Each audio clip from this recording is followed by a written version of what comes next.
I'm going to tell you the story of how I got out of depression. And I want you to think about how this can help you. My cure wasn't medication and it wasn't therapy. It was something much more simple. I remember experiencing depression all the way back to when I was 10 years old. I didn't quite understand what I was feeling, but I knew that I hated it, and I blamed it on the people around me. To others, I just seemed like a normal kid. Maybe they saw me as overdramatic, but nobody saw me as a depression case. For years of my life, I was severely depressed. Little did I know that I would be at war with this condition throughout the rest of my elementary education, all of junior high, and all of high school. I didn't know the effect that it would have on my relationships with other people, whether that be family or friends, strangers, romances. I didn't know the effect it was going to have on my studies, on my spirituality, my physicality, mentality, my hobbies, my passions, my dreams, my hopes. How could I have known? I often would lie in bed thinking about how much I hated my introversion. I wanted to reach out to somebody, and there were people around, but I couldn't let it out. The few times that I did, those people had no clue how to handle the situation. I don't blame them. It wasn't their job to just fix me. They hadn't been where I was or faced what I was facing. I felt alone. I could be in large groups of people. I could be with friends or family, but still, I felt completely alone. And I thought there was no one out there that could help me. Believe me, church took my mind off of a lot of things. But I ended up with the wrong perspective.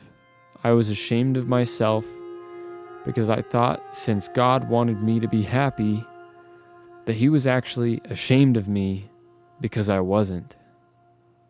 The shaking got progressively worse over time. It started as little vibrations in my hands. I thought it was peculiar.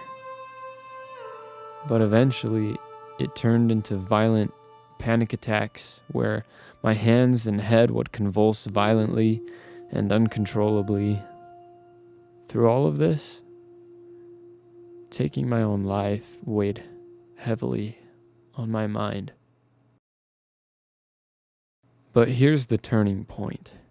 Growing up, I always knew I wanted to serve a religious mission, and I had seen the positive impact it had on others, and I wanted to feel that. I wanted to serve other people.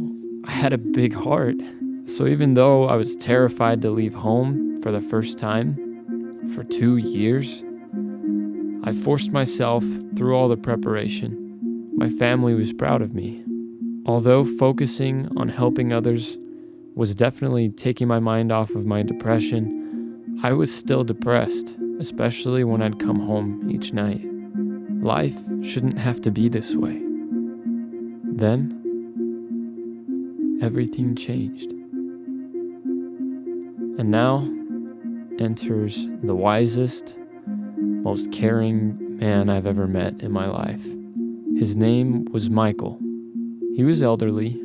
He'd traveled the world, studying dozens of religions and people, learning many other languages along the way.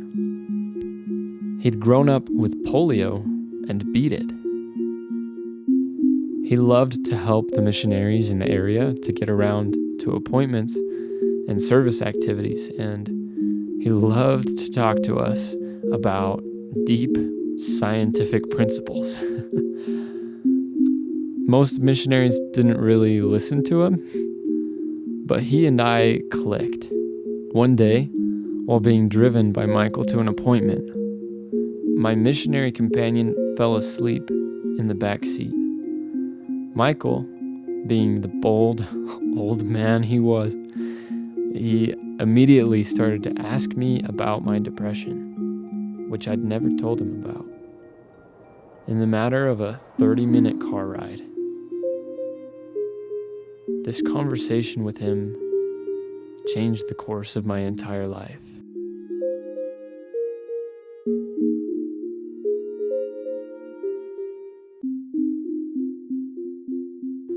He taught me that in order for anything to change with my depression, I needed to believe that it would change, and I needed to be the one to take control. It was like he flipped a switch in my brain. I continued to take in vast amounts of knowledge from my new friend while I was still in the area. I felt like he understood me more than anyone my own age. He believed in me, and that was the first thing I needed in order to believe in myself. It was still a process to gain more self-control, to change my habits and patterns of living, to figure out what activities I enjoyed more than others and what would bring me fulfillment in my day. But through it all, I grew happier. I continued to believe in myself.